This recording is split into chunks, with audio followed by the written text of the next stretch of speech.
کے وجود سے انکار کرتا ہوں. اب مجمع سمجھ چکا تھا کہ کل انکار کیا تب بھی اس نے تقریر نہیں کی,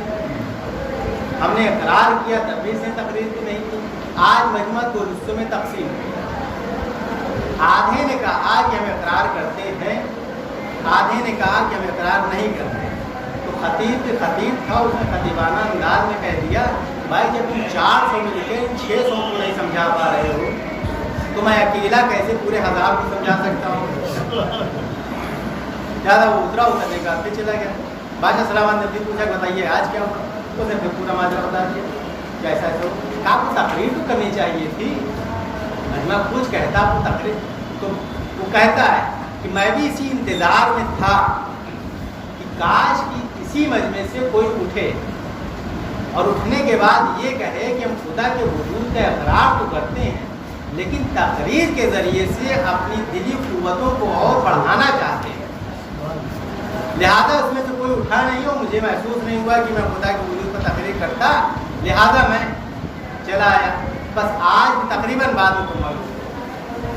آج بھی وہی موضوع یہاں پر. ایک سوال محمد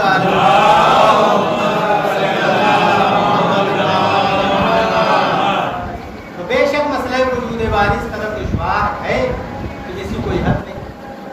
اور اس میں کوئی شبہ بھی نہیں کہ وہ دشوار ہے, مگر ساتھ ہی ساتھ بے انتہا سہل. اب جو لوگ اس مسئلے میں الجھ کے رہ گئے ان کا یہ کہنا اور یہ ماننا ہے کہ ہر چیز کے وجود کو ماننے کے لیے اس کا آنکھوں سے دیکھنا یا پھر کسی حص سے محسوس کرنا ضروری ہے, لیکن خدا کی ذات حص بصری سے بالا تر ہے, اس لیے اس کا وجود قابل تسلیم نہیں ہو سکتا. تو اب جہاں تک حص بصری کا تعلق ہے تو اس منزل پر اعتماد اور بھروسہ کرنا بالکل خلاف عقل و لا حاصل ہے. اس لیے کہ ہم اپنی زندگی میں ہزارہ ایسی چیزوں کے وجود کا یقین رکھتے ہیں کہ جنہیں ہم اپنی نگاہوں سے نہیں دیکھتے مگر مانتے ہیں. بھائی چمن میں جا کر پھولوں کی خوشبوؤں کو سنتے ہیں اور جانتے ہیں کہ وہ موجود ہیں لیکن اپنی نگاہوں سے کبھی نہیں دیکھتے. آوازوں کی سود و گداز کو, پھلوں کے ذائقے کو, اشیاء کی سختی و نرمی کو, سردی اور گرمی کو ہم محسوس تو کرتے ہیں لیکن اپنی نگاہوں سے کبھی نہیں دیکھتے. اس لیے خاصہ نظر پر اعتماد کر کے خدا کے وجود کا انکار کر دینا کسی طرح قرینہ عقل نہیں ہو سکتا. تو ادھر سے جواب یہ آتا ہے کہ ارے بھائی ہم ان تمام چیزوں کو اپنی نگاہوں سے نہیں دیکھ سکتے تو نہ صحیح. نعرہ سلام